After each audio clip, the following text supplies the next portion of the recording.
All right, good afternoon. Tomorrow is the start of the General Assembly. Yes.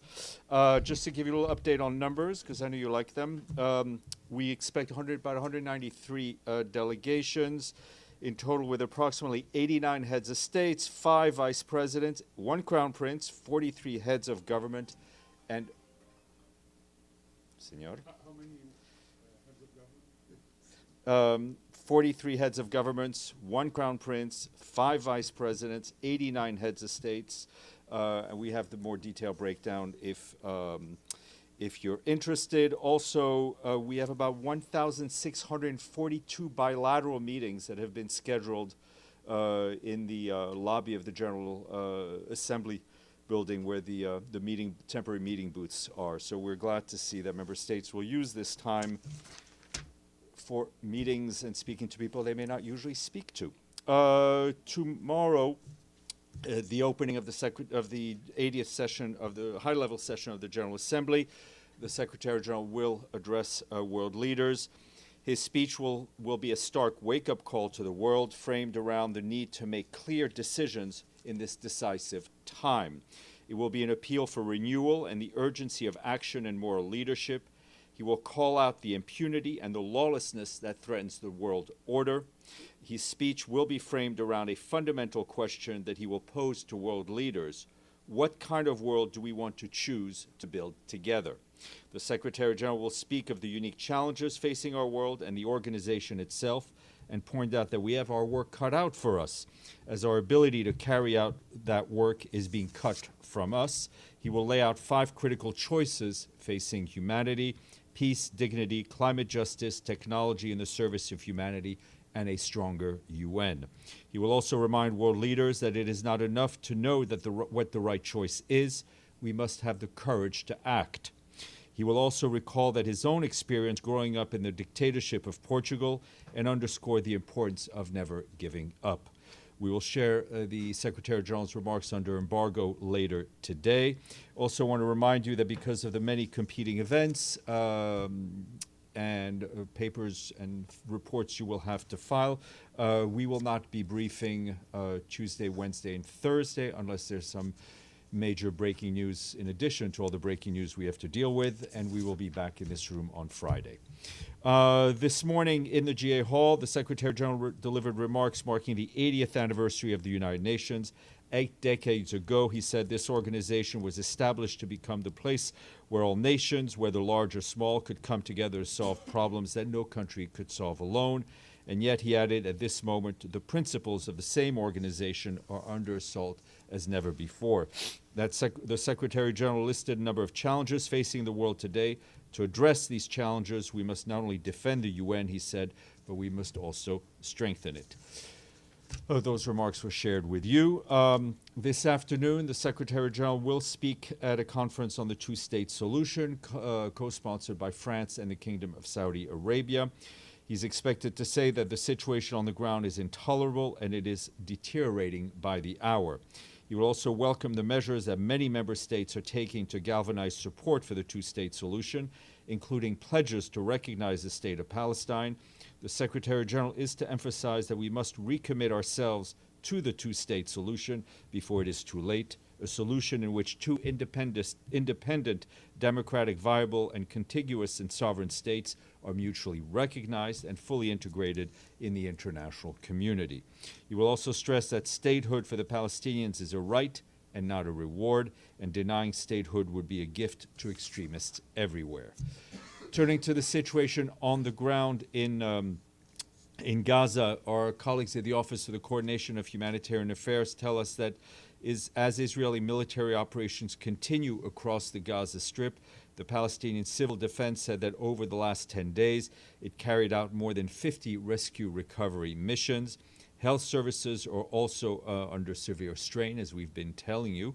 Today, the Ministry of Health in Gaza called on people to donate blood amid severe shortages in hospital. Once again, we have to reiterate that civilians and civilian infrastructure must always be protected and should never be a target. Civilian sites must also never be used to shield military operations. OCHA tells us that hostilities have disrupted nutrition services in Gaza Governorate, where famine was confirmed over 1 month ago. Partners working in nutrition report that almost half of the treatment centers are reportedly closed. This hampers efforts to detect new cases and maintain treatment of hundreds of children. On Friday, the Ministry of Health said 162 people, including 32 children, have died from starvation and malnutrition since the famine was confirmed. Meanwhile, the growing number of people moving to the south is putting mounting pressure on our already strained services available in Khan Yunis and Deir el-Balah, where conditions are dire, as we've been telling you. Our partners say that people are squeezed in tents along the beach, crammed in school shelters, sleeping in the open on the rubble of destroyed buildings and houses. Although aid organizations are overstretched, we continue to serve those in need as much as possible. Today, 7 out of 12 humanitarian missions coordinated with Israeli authorities were facilitated, while our teams managed to collect health supplies from Karim Shalom. 2 missions to retrieve food cargo were denied. Meanwhile, our partners at 4 monitoring points tell us that desperate families are leaving Gaza City, with many moving towards Khan Yunis and Deir el-Balah in the south, where there is very little space to accommodate new arrivals and displacement. Displacement sites, as I've said, are already overcrowded, and those who remain in the north desperately need humanitarian support. As you can imagine, the Secretary General has delivered a number of remarks today. Also this morning, he spoke at the high-level meeting to mark the 30th anniversary of the 4th World Conference on Women. He said that 30 years ago, the world came together to affirm that the rights of women and girls are not separate, secondary, or negotiable, and that they are human rights. The Beijing Declaration on Platform for Action is the most ambitious global political commitment on women's rights ever achieved, but progress has been slow and it has been uneven. Mr. Guterres added that hard-won gains are now under attack and a wave of misogyny is rolling across the world. Let us be clear, he said, equal rights and opportunities are not partisan issues. They are global imperatives and the foundation for peace, prosperity, and progress. In every region, in every country, in every community, women and girls are fighting for their rights. The UN will stand with them. All leaders should be able to do the same, he added. His full remarks were shared with you.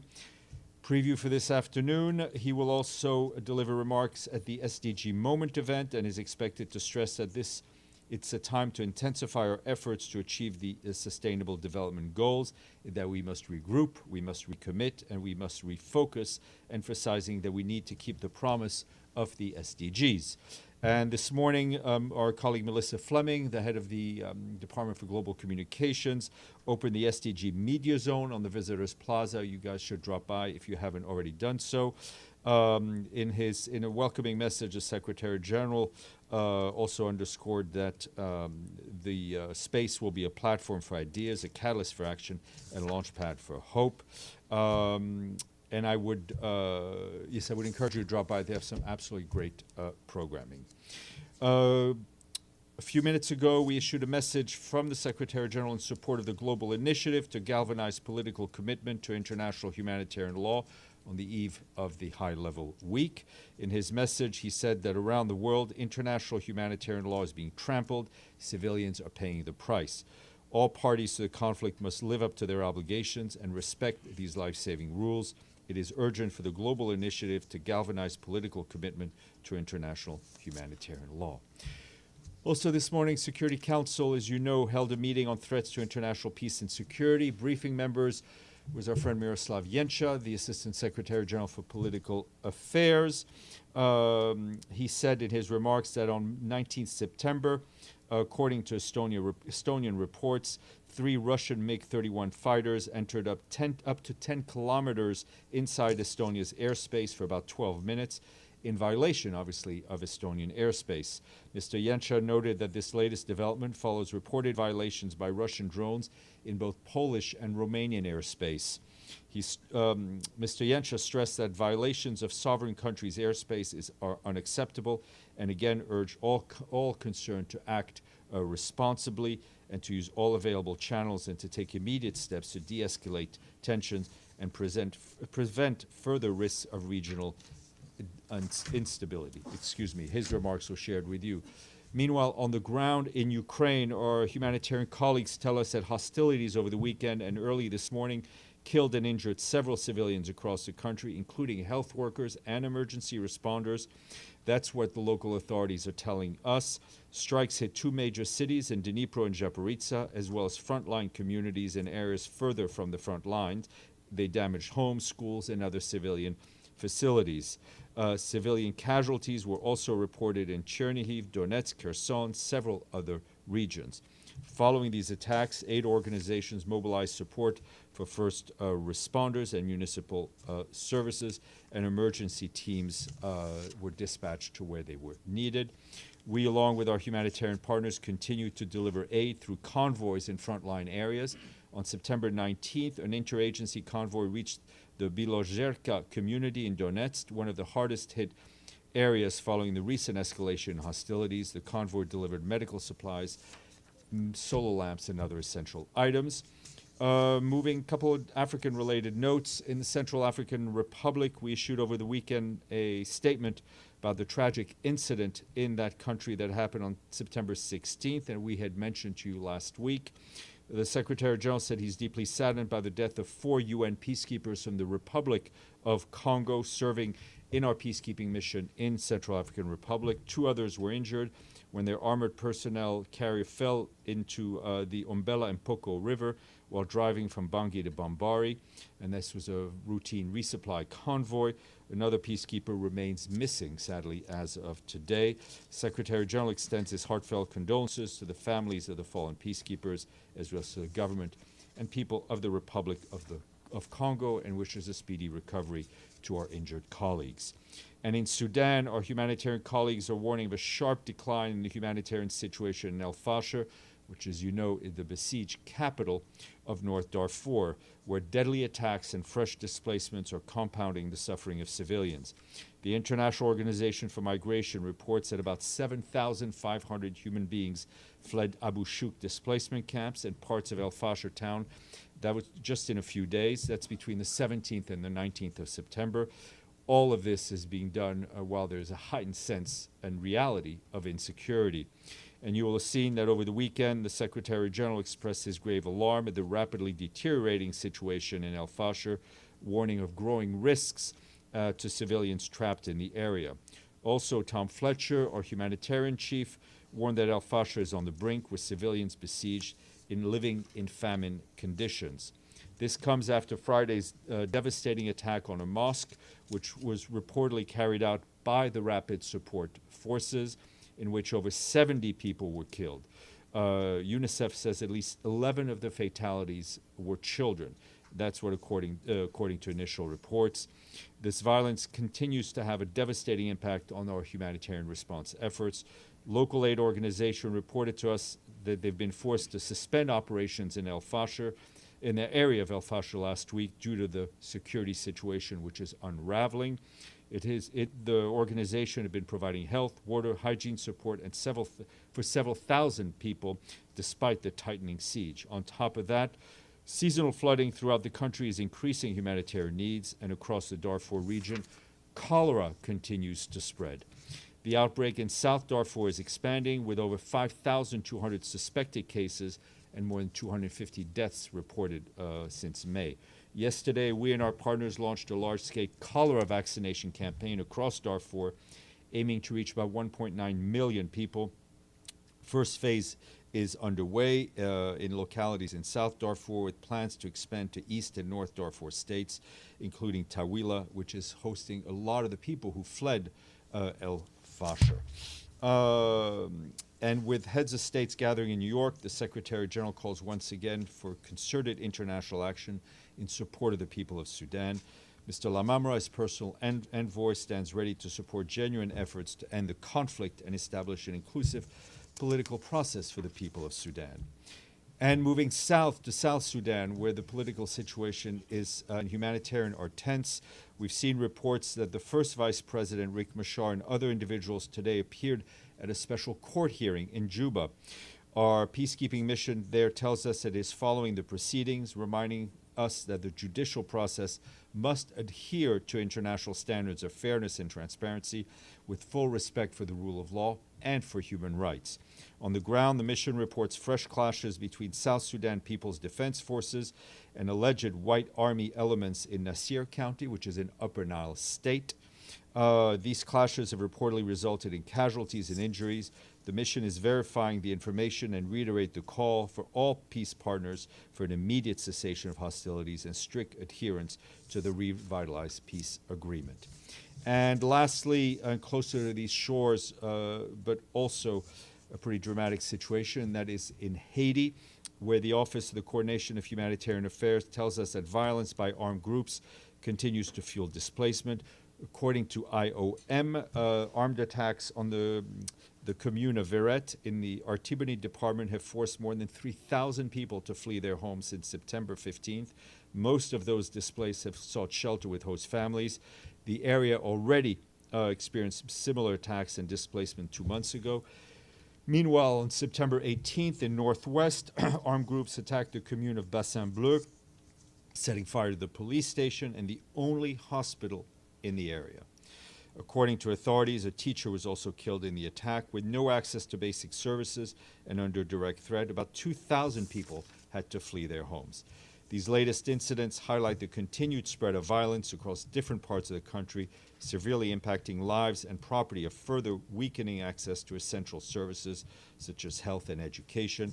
OCHA says working closely with our humanitarian partners, continue to monitor the situation and coordinate the response to ensure that assistance reaches those most in need, despite the very challenging conditions for our colleagues to work.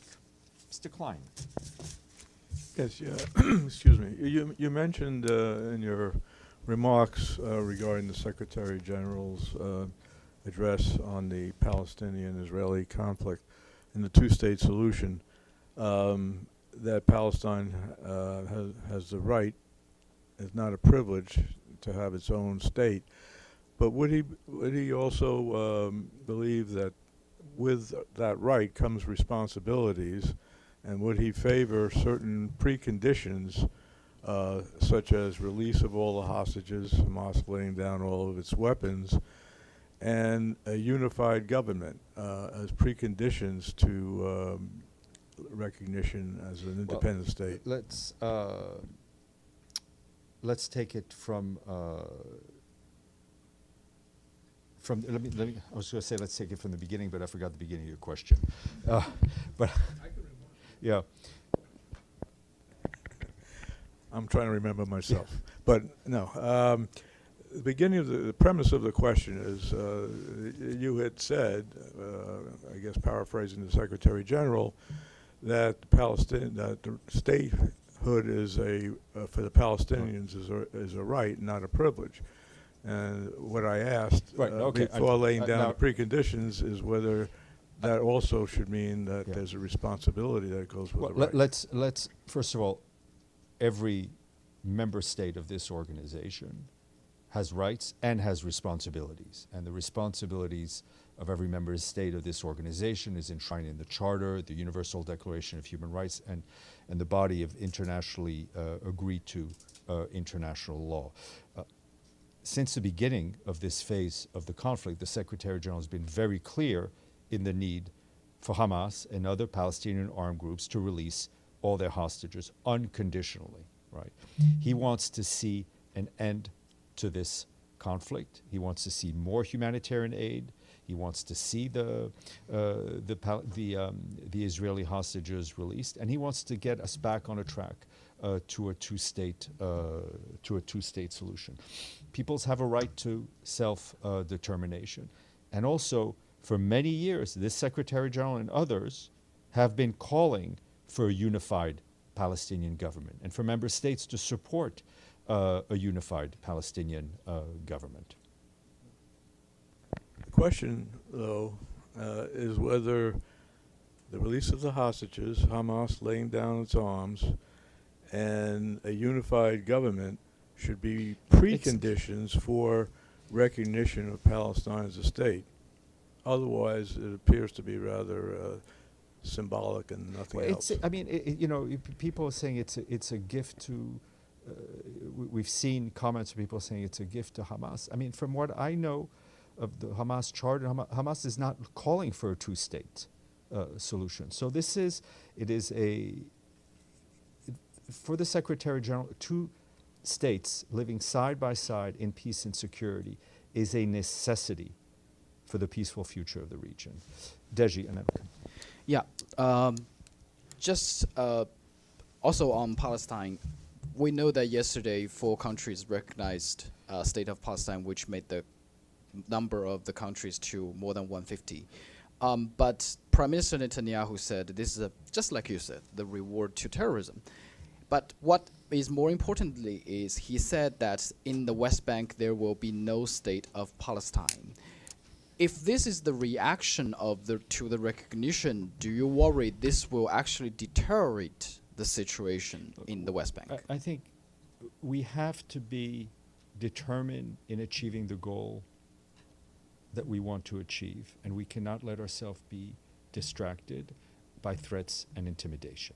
And sorry, 2 more questions. One question related to this. It seems to me Israeli government, they were implementing policies that is weakening the PA, while on the other hand they say PA is too weak to have a state.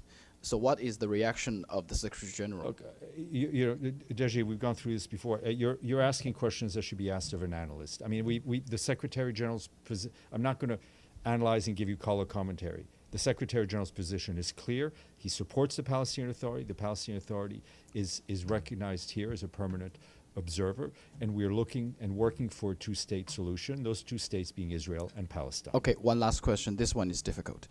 Today we have several statements from this SG talking about the women's rights, talking about the establishment of this very organization for 8 decades, talking about the 2-state solution, and SDG as well. So which does the Secretary General consider the most important item?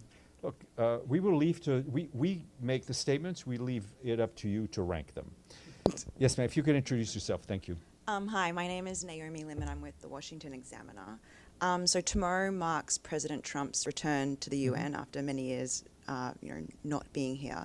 I'm just wondering what the Secretary General thinks of this moment, particularly when the US is threatening to withdraw, not only political support from the UN, but also financial support as well. Well, I mean, I can tell you the Secretary General very much looks forward to his meeting with President Trump. Yesterday, he received the credentials of Mike Waltz, the new permanent representative. They had a very good discussion, a very solid and deep discussion on the UN, US-UN relations, and we look forward to having President Trump, to hosting him, and to welcoming him back to the United Nations. So no concerns about what it means for the future of the organization? Well, I mean, I think frankly, they would be more concerned if he wasn't here. Farnoosh. Thanks, Steph. Can you give us a status now that we are in officially UNGA week? What is the status of Brazil's president's visas? Are there any restrictions that you guys have been made aware of? Are there anyone that you expected to be here that may not, that you've been told could not come? My understanding, there are a number of delegations that have some issues with visas for their delegations, with members of their delegation. The only head of delegation that I know of that is not getting a visa is President Abbas. Abdelhamid, and then we'll go to, yes, go ahead. Thank you, Steph. Don't you see that this 2-state fanfare and recognition of Palestine is distracting attention from the genocidal war in Gaza? 37 Palestinians were murdered from the morning until now, and no one talked about it. Abdelhamid, I think we all need to be able to do 2 things at once. We need to deal with the reality of what is going on the ground, and I think I gave, like I do every day, a pretty grim picture of that reality, but that cannot distract us from the goal of peace and stability that we want for Israelis and that we want for Palestinians, and that's exactly what we're doing.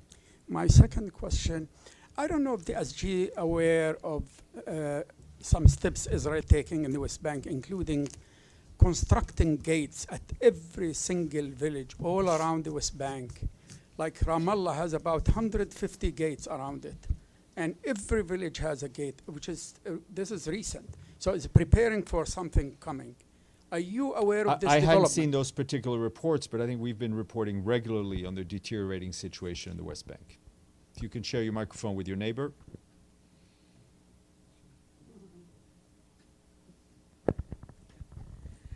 Yes, my name is Paula Dupré-Levias. I'm with Geneva Solutions, coming from Geneva. I wanted to ask a little bit about the UN80 initiative, and the Workstream 3 report just dropped just a few days after Workstream 2. I'm just wondering, I mean, in this latest report, we have rather complex sort of long-term proposals that would need quite some time to be implemented. I'm just wondering, you know, how long this will take. There's going to be, in the Workstream report, it's said that the Secretary General will be announcing actions to be taken. Wanted to know when that would happen. And also, I'd like to know whether the UN still expects the U.S. to be contributing soon. Well, we expect every member state to pay their dues. On your first question, the Secretary General will present the report in person to the General Assembly to the membership right after the high-level week. He wanted to share the report with them in writing before, and it will obviously on things that he can do, he will move as quickly as possible. But as you well know, a lot of this is in the hands of member states, including of shifting posts, shifting structures.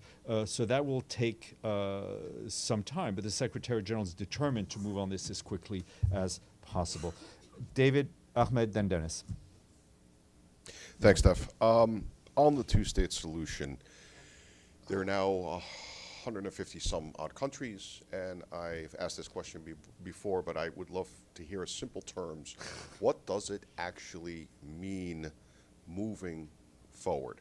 Having a recognized Palestinian state, we all know that it is not a state by definition of what the UN is in terms of borders, in terms of a government. So what does it mean? Well, let's, you know, good luck trying to get a simple answer out of any question asked in this organization. The recognition is a bilateral issue, right? So member states recognize each other on a bilateral basis. The issue of membership in this organization and the requirements for membership is a separate issue. I think what it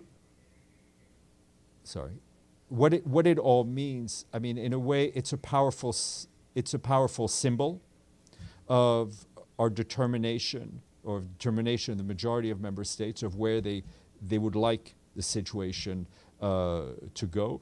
But it obviously has a legal impact on the bilateral relations between two states. Thank you.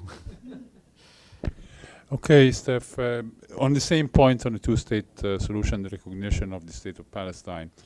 So if 150 countries, which they represent 77.7% of the member states, decide that this is, we recognize this entity as a state, they will put, I'm assuming there's going to happen a triggering for a process at the Council, Security Council, which is going to be vetoed, and then it will go to the GA, like we had with the status of an observer state.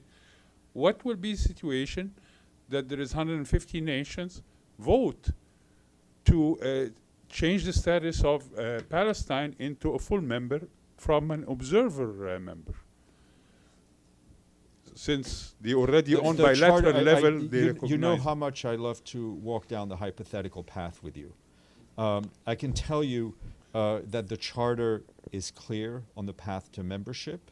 It is in the hands of the member states. Any other change in status or any other solutions that may be found is up to member states, but I'm not going to go there. Dennis. When does UNSG plan to meet Mr. Lavrov, and what topics does he want to touch upon? It will be Thursday afternoon, if I'm not mistaken. What day is the foreign minister speaking? Okay, I think it will be Thursday late afternoon. He is speaking, and it will not surprise you if I tell you that they will speak on issues of mutual concern. And I'm sure the list is long. Yes, sir. Does the Secretary, If you sorry, could introduce I'm John Haltwinger from Foreign Policy Magazine. Does the Secretary General have concerns about democratic backsliding in the United States under the Trump administration? This General Assembly is occurring under the backdrop of political violence, concerns about censorship and the free press in the United States.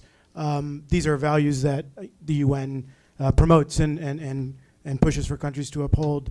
The U.S. is the host nation of UNGA, of the UN headquarters. Is this a concern for the Secretary General? I think the Secretary General has been vocal in expressing his concern at the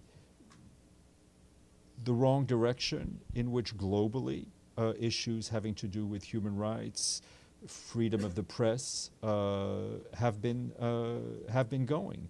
And I think that's one, he spoke about on the anniversary of the Charter a few weeks ago, saying that the UN Charter, the Universal Declaration of Human Rights are not an a la carte menu, and they need to be taken as a whole by every member state who has signed on to them. Go, and then welcome back. Thank you. The fact that the Palestinian delegation couldn't get a visa, is it something acceptable for you? Or do you That is think what? Is it something acceptable for you? No, I mean we've expressed our deep concern about the decision.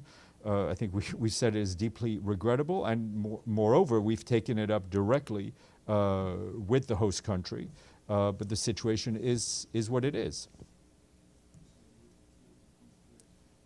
So you consider this as a serious breach? Yes, it is. It goes against the headquarters agreement, which I think is Article 11 of the headquarters agreement, which says, in layman's term, that the U.S.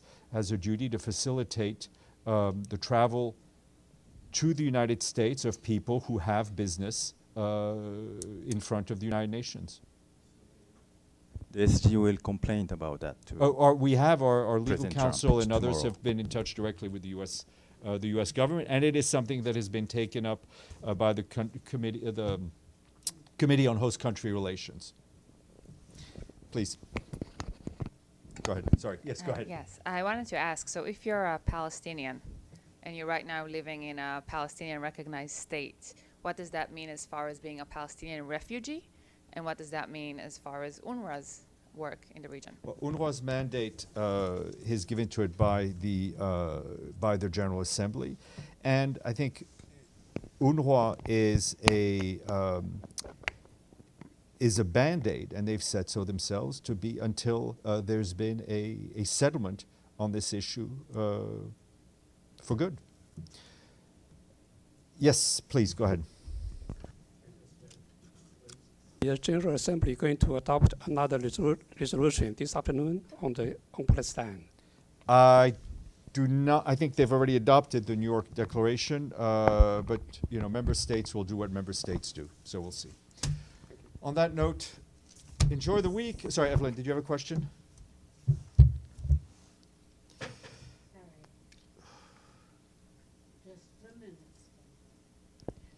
I wanted to ask about the Central African Republic. Is Wagner Group still active there, or does it have a Russian successor? That's not a question I can answer, but I can tell you there are a number of foreign armed elements there. Thank you. Have a good week. If you need any help,